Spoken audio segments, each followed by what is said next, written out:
All right, what up, Giants fam? So we're back here at HQ. I just got back from Atlanta doing a project with Meta where I went out to paint the place and then I went to teach the kids how to do VR graffiti. So now we're back at home. I thought this would be a good time to just paint, relax, talk about the project, let you know a little bit more of my side of the story, the recap, and just have a good time. So if you're liking our videos, hit that like button, drop a comment below, and as always, subscribe.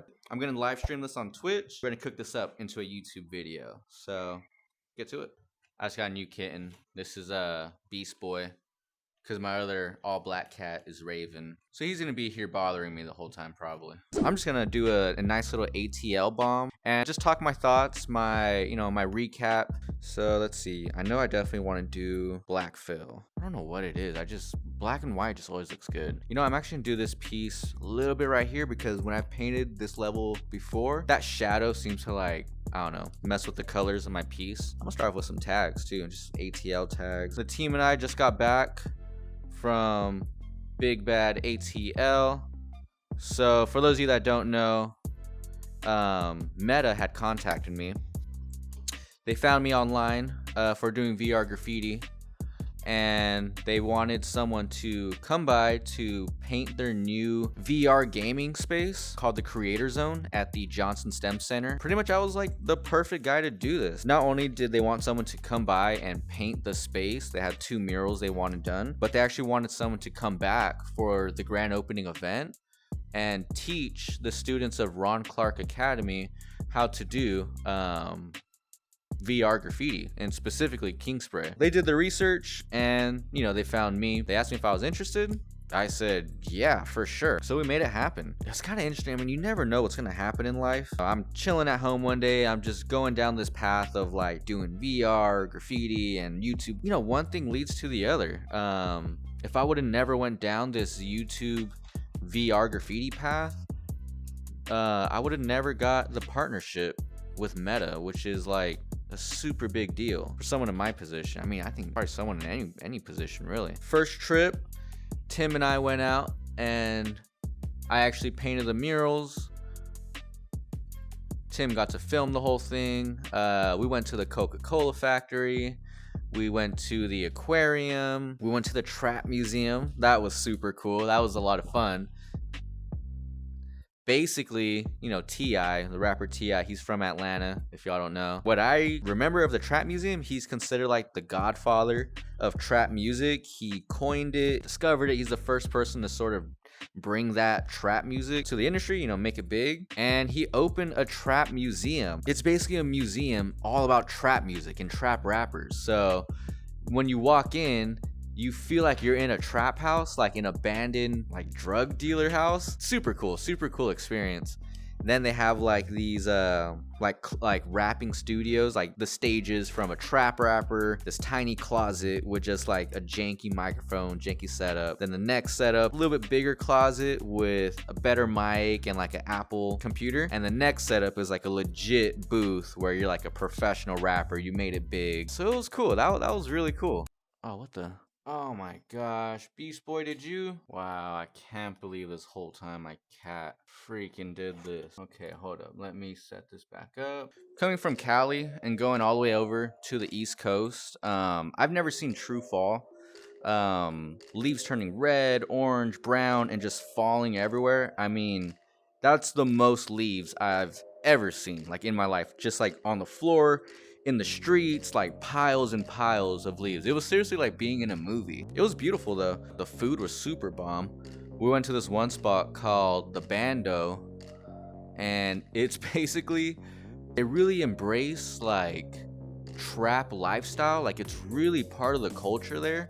So they have this chicken spot called the Bando, and you basically feel like you're buying chicken from a drug dealer that's operating his chicken spot out of an abandoned house. It was actually super cool. It was actually really cool. So I painted the Meta Creator Zone at the Johnson STEM Center. Dr. Lonnie Johnson started the STEM Center, and this guy is the guy that invented the Super Soaker. This guy is like a nuclear scientist. He worked for NASA, he worked for the CIA, helped develop the stealth bomber. Like, he was brought in as the guy to finish the design for the stealth bomber. It's super crazy. Basically, he was developing, I think, like weapons for the military using high power pressure, water and air tools. He basically, and he tells the story himself. You could look it up or whatever.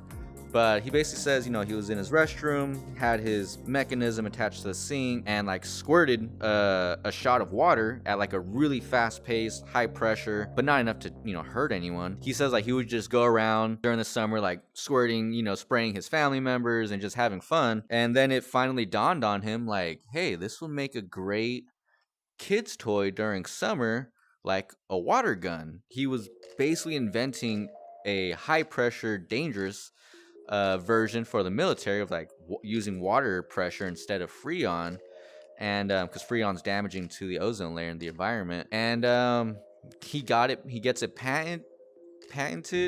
Next thing you know, like Mattel, Hasbro, Toys R Us, all these people are starting to license his patent from him. And he says, next thing I know, I'm like a multi-millionaire. I invented probably one of the biggest kids toys in history. Growing up, I had a super soaker. Everyone wanted a super soaker, and I met the dude that invented it. It's crazy. He seriously reminds me of like a Professor X. He's using all his money from his patent, from his invention, and he opened up a school, a STEM school that's free to poor kids, to the underserved community of Atlanta, where kids could go to learn about robotics, technology, science, all this crazy stuff. Meeting him was really eye-opening. It was really inspiring.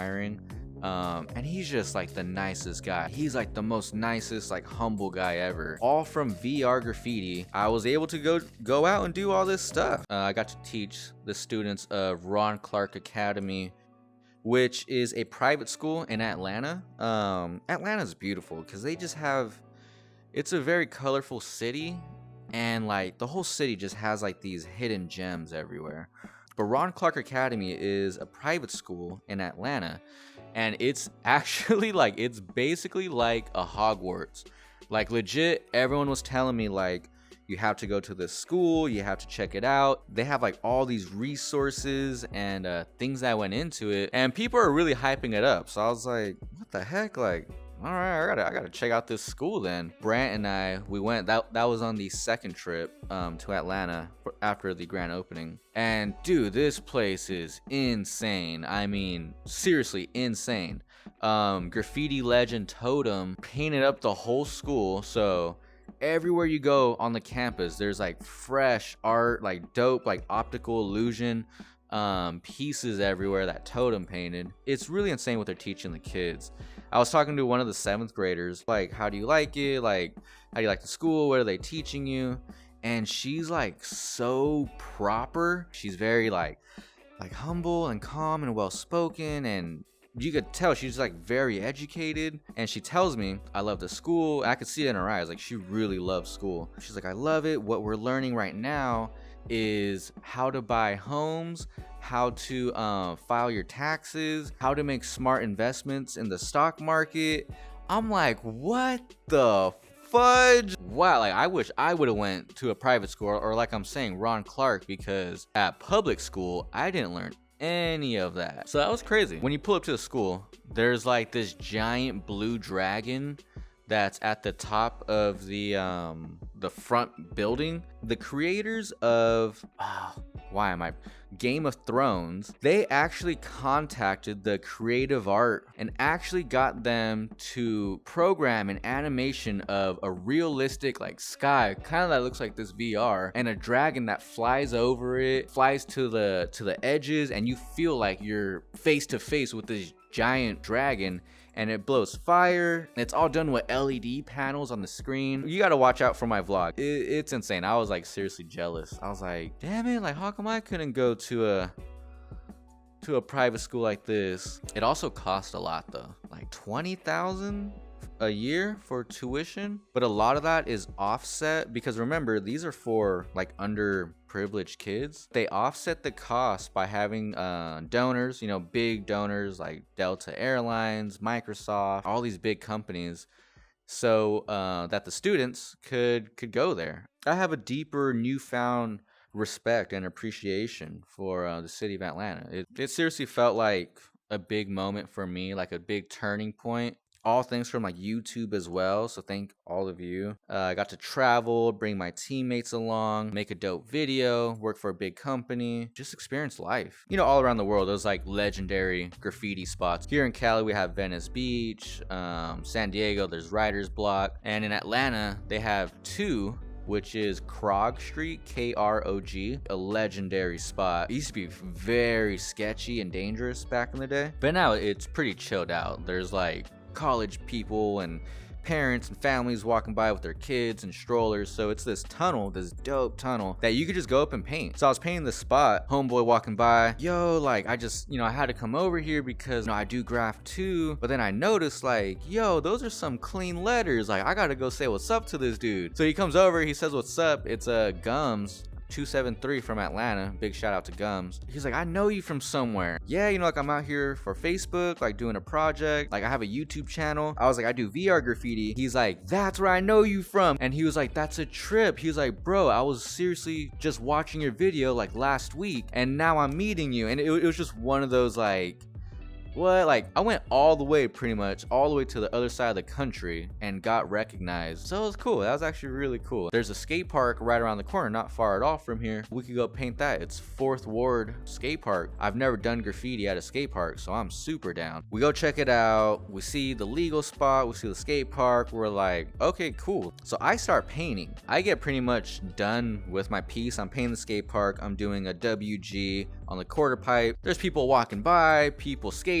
No one's telling me a thing, so I'm thinking everything's smooth. And then a bicycle cop pulls up and he's like, oh no, now we got a problem. What? Like, I thought he was kidding. I was like, oh, hi. He's like, oh no, I need you to come over here. This whole place is hit up. Look at this giant wall of graffiti. Look at the skate park. It's all tagged up. You can paint over there where all the artwork is, but the skate park is city property. You can't paint here. I'm trying to talk my way out of it the whole time. I'm like, hey, I'm a professional graffiti artist. Like I'm out here doing a project with Facebook. I need to be at the Johnson STEM Center. Come by. It's gonna be, Jerry Rice is gonna be there, Steve Young. This rent-a-cop didn't even have tickets on him. He had to actually radio in like a real cop and get the ticket from him so he could write the ticket and then give it to me.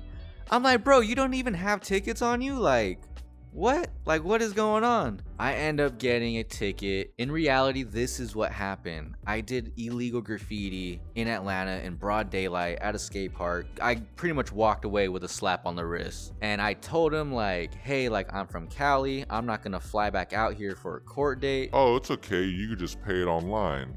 It was super lame. But yeah, that happened. Your boy is out here getting in trouble making content for y'all. So if you're liking our channel, hit that like button, drop a comment below, and subscribe. Hit the link in the description below for our website. You get some merch, some stickers. Help me out. Help me pay my ticket off. Atlanta graph is just popping. Some people I can name that I just saw up a lot everywhere. I-Beam, Vane from REM. Who else? There's someone out in Atlanta that's going around doing these faces, these like one-line faces. The whole art scene is just really cool. If you're in Atlanta, you got to check out Little 5 Points. Slaughter was killing it in Atlanta. Fresh straight letter bombs all over the freeway, like really clean. And they would write Slaw for short, S-L-A-W, or just spell out the full Slaughter, S-L-A-W-T-E-R. So yeah, big shout out to them. I just love graph. So everywhere I go, I'm just always looking at graph, seeing. I could tell a lot like who owns the city, who runs the city just by looking at the graphs. I actually got to meet Totem. Totem is like a graffiti legend, not like a graffiti, he is a graffiti legend, and I got to kick it with him. I've been a fan of Totem's work since I was about 9 years old. That's when I first found his work in a book called Graffiti World. I was just a little kid, and I remember looking at Totem's work. He was from 3A, Three Angels crew. He's from a lot of crews. But nah, Totem is, I remember looking at his work and just being like, yo, like me and my cousins, like, yo, this guy is dope. Like, what the F? Like, look at his 3Ds, like, everything. He had the whole, like, not biomech, but robotic, mechanical look, 3D, and could paint anything, cars, girls, like flowers, anything. 18 years later, I'm 27 years old, and I'm meeting the man, and I'm texting him. He's inviting me to his studio. We go over. It was insane. And bro, Totem has like a legit big ass warehouse, and he pretty much, you know, sectioned it off where like the front half is like his office, 70% is his garage. Dude, he has like 11 tricked out sick ass muscle cars in his garage. You know, it's one thing when people have a bunch of cars, but they're like whatever kind of cars, like fixer uppers, still project cars. And it's another thing when someone has 11 hooked up, tricked out, completed, beautifully shiny, waxed muscle cars, and this dude is just mad chill. He's mad cool. We start talking about graph. We start talking about, you know, the graph history, how we get into graph, and we just really like hit it off. Totem is super intense as well, I ain't gonna lie, but only because he cares.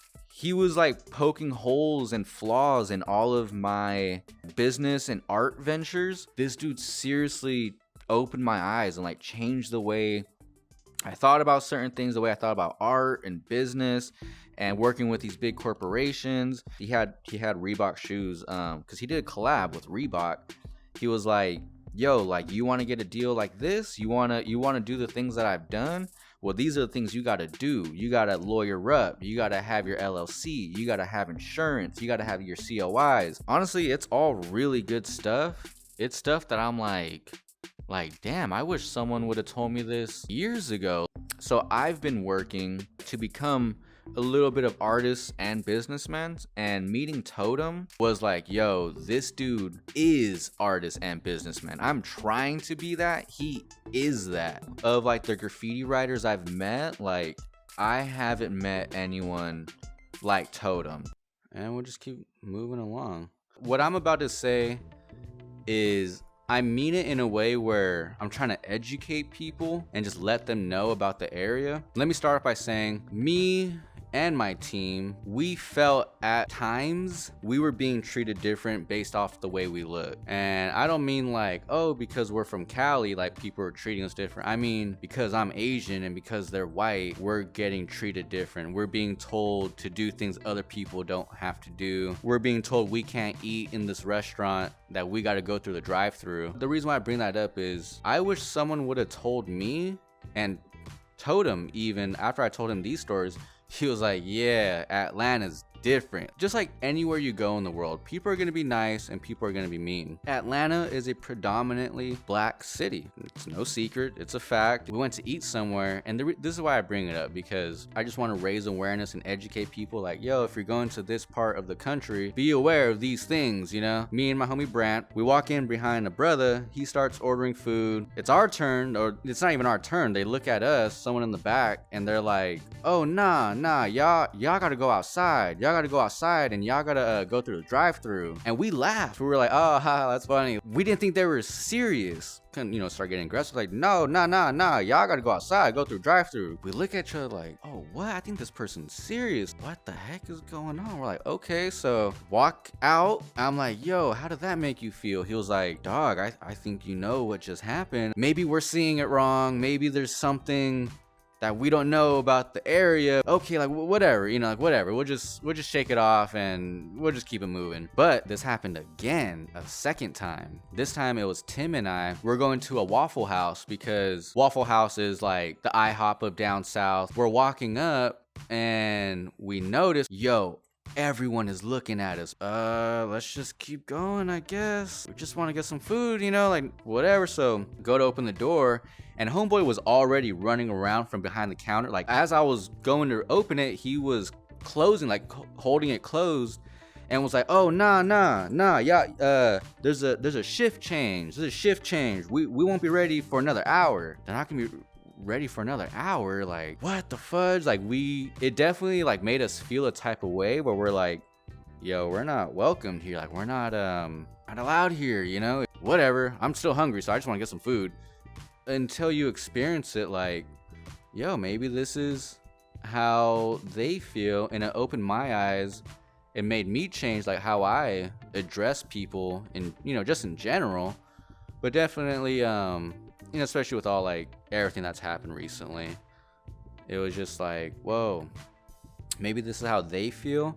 So now moving forward, I'll always try to make people feel welcomed and make them feel, you know, supported. I told Totem that story, and Totem is a Filipino dude. He immigrated here, lived in New York, and then now been residing in Atlanta. He laughed. He was like, he's like, oh, I could totally see that happening to y'all. Y'all gonna get walked on around here. What they were doing was they were testing y'all. People out here, if they smell fear on you, if they feel like they could walk on you, they'll do it. You know what you should have done in the Popeye situation? And he's like, y'all should have stood your ground, and y'all should have been like, oh nah, there's an open cash register right here. Like, old girl could ring me up right here. I ain't going nowhere. That's how I should have acted. Like, dog. One, it's out of my nature. Two, where I come from, like, but he did it way more aggressive. I'm doing a toned down version. If you do something like that, like, that could come off as rude. That could come off as like you're asking for it. He's like, if you would have done that, you would have got Popeyes and you would have ate in the restaurant. I guess there is a sense of like, hey, you gotta defend yourself, you know? I'm glad though I got that experience, because I got to experience, I feel like, everything, the good and the bad. Yeah, because in a way though too, the good part is I ran into a DJ, and she was like, oh, y'all from out of town? Y'all from Cali? We show her our video. She's like, oh, y'all are legit. Y'all should come to Onyx tonight. I'm DJing there. Onyx is the best strip club in Atlanta. So we go to Onyx. The DJ had already put in a word for us, so we got in for free. They treated us very nicely. Like, the down south southern hospitality that's definitely a real thing. Yeah, so that was fun. It's give and take. Everywhere you go, there's gonna be mean people and there's gonna be cool people.